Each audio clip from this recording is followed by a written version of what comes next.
had reports of something that's been going on today. Yeah. With you and the law enforcement agency. So at the moment you are detained. I'm detained? Yeah, until we figure out Oh, mate, thank you so much. Has been provided, okay? Yeah, you're going to put hands on me here? I'm not going to cuff you. No, you're putting hands on me. I've got my hand on you. Let's go to the person. No, so you're not going to go down here. You're going to stay here for. Am I? Okay, yeah. Wicked. So you're going to stay here until we figure out what's going on. The minute you're detained. I'm detained. So you're not under arrest. Good. Until I know what I'm doing. This ain't my first rodeo, love.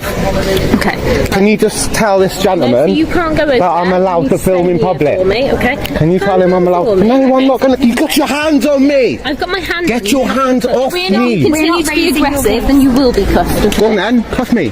Go on. At the minute, I haven't done anything. I'm trying to figure out what's going on. I'm not saying. I'm filming him in public. Okay. I'm not saying. I'm filming him in public, like this. Stay here for. My camera. Calm down. Calm down. The camera don't lie, love. I'm not saying that you've done anything wrong. Yeah, you are. You're detaining me. You're holding me in public. The officer's response was rushed and careless from the start. Within seconds of arriving, she detained the auditor based only on a vague report that something happened earlier, without any clear accusation or evidence of wrongdoing.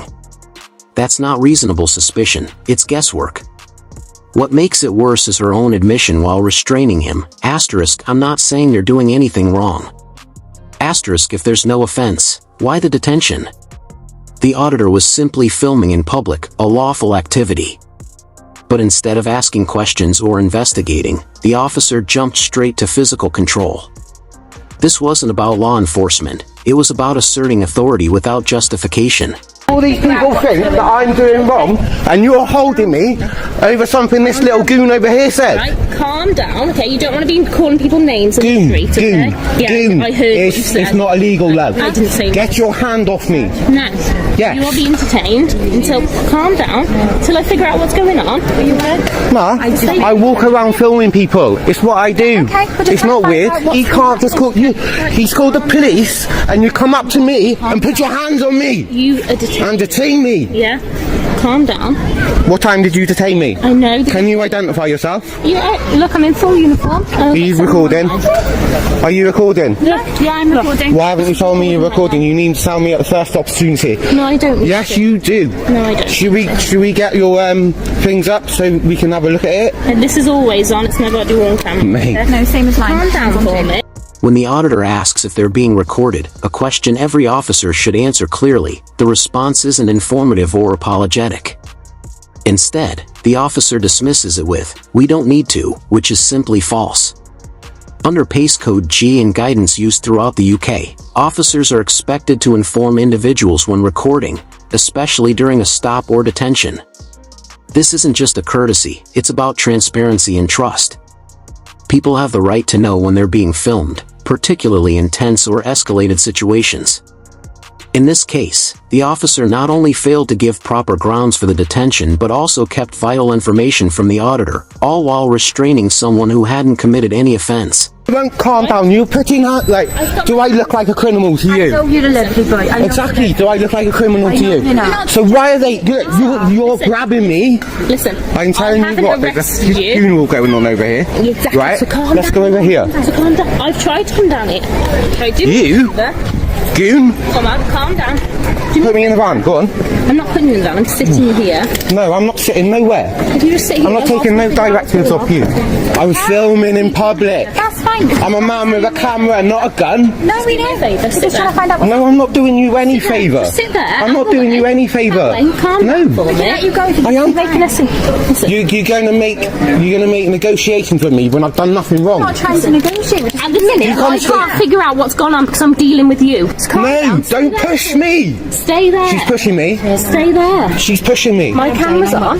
You're alright, you haven't done anything. Why? Stop pushing me All I then. want you to do No, is stay here. You're controlling me. You're trying to give me directives. Yeah. I haven't done I'm anything. trying to figure out what's going on. Well, listen. Even though the auditor remains calm and tries to explain himself, the officer continues using unnecessary force while repeating the same empty phrase, "I'm trying to figure out what's going on." But that claim falls apart when she refuses to actually listen. You can't understand a situation by ignoring someone's side and jumping straight to restraint. This is a clear case of confirmation bias. She's already decided the auditor is in the wrong, and now everything he says or does is twisted to support that assumption. Rather than communicate or evaluate what's really happening, the officer treats a perfectly legal action as a threat. It's the kind of approach that turns simple interactions into courtroom battles instead of peaceful solutions. Yeah, but we have to speak to both parties. Listen to me. No. Okay, I know, I understand. Listen, calm down. Doing that and pointing out to him Right, sorry. and causing more issues is going to make Go down to the cube. Go down to the cube. Do inquiries down there. Because I'm dealing with you. I can't go and Blah, see blah, blah, I can't go and Don't see put your hands on my property. Point that in my face. I'll point it wherever I want. Face, okay? Listen. Explain what's happened. I was filming the back of the Securico van, like a G4S, like that, and he's gone up to the man and said, oh, he's filming you, and then he's like, oh, I don't give you permission to film me. I'm in public. Go and explain to him that I can film in public. Was that any reason you can. Yes, because I can. Because this is what happens when you do. Listen. No, Listen, I want to stay hear here what for you're me. saying. No, you're not. No. You're not going to make the situation worse. Why are you putting hands on me? Because you're trying to get involved and make the situation No, I'm worse. not. All I'm trying to do. I need to hear what you're saying. No, you don't. Yeah, I do. No, you don't. I'm walking down the road filming, and you're just a goon. Listen. Now jog on. Down. Stop. There's no. Have you detained me as well? No, you are detained. Have you detained me? You detained me. I have detained you. What station are you? I'm from Pembroke Dock Station. Yeah? 719. Another Pembroke Dock station. 719. There you go. Yeah. Full force of your camera. I'm waiting for 720 quid off on you Right.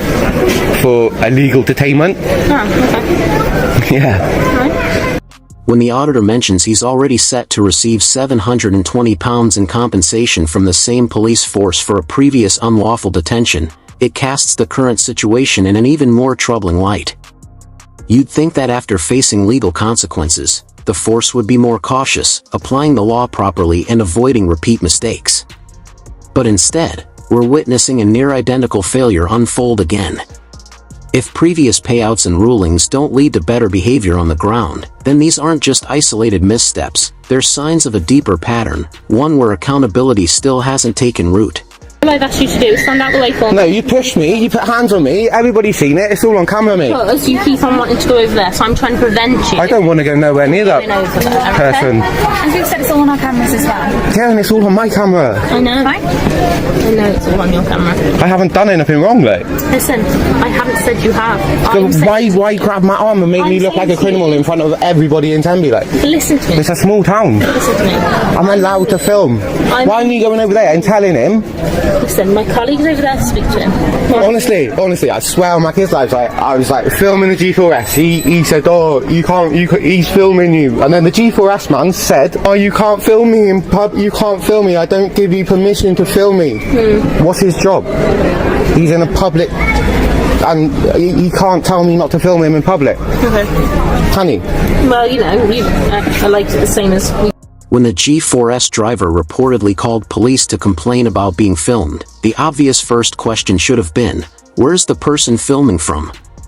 If the answer was a public place, that should have ended the call immediately. Filming in public is completely legal, and it's not the police's role to shield workers from being recorded while carrying out duties in plain view.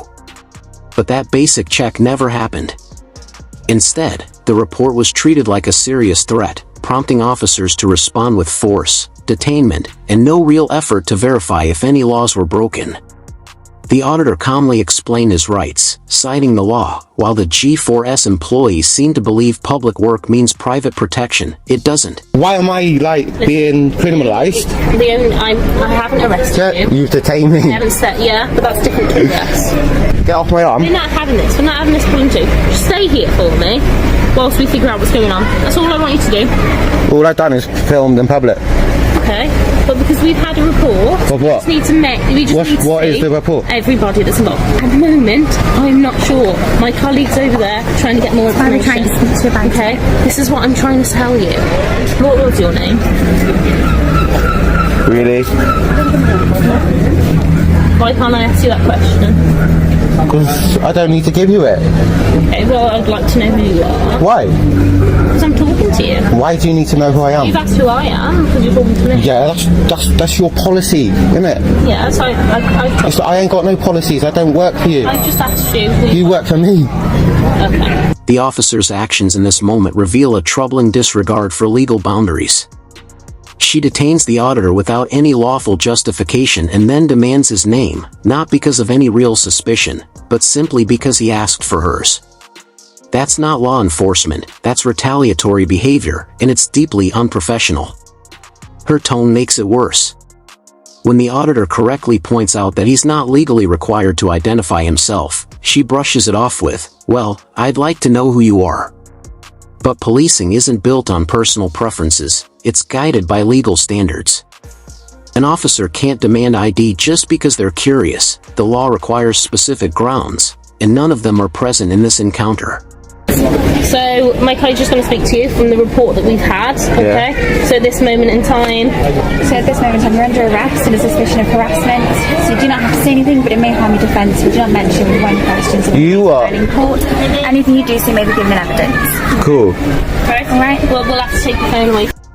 Arresting someone for harassment based purely on a vague complaint, without proving any repeated or threatening behavior, is a serious misuse of power, especially when the person in question is simply filming in public, which is entirely legal. In this case, the officer skipped over legal requirements and jumped straight to force, treating a harmless activity as suspicious without any proper assessment. The auditor wasn't aggressive, wasn't confrontational, just holding a camera near a G4S van. But instead of asking questions or following procedure, the officer detained and arrested him, offering no clear grounds and even demanding his name out of personal frustration rather than legal necessity. This kind of policing, driven by discomfort and assumption rather than evidence, undermines public trust and shows how quickly rights can be ignored. Thankfully, accountability followed. Dyslexic auditor later confirmed he was awarded £563 in compensation for the unlawful arrest. While the payout may be modest, it sends a strong message: misuse of authority won't go unchecked. Moments like these reveal the urgent need for better training and stronger oversight in policing.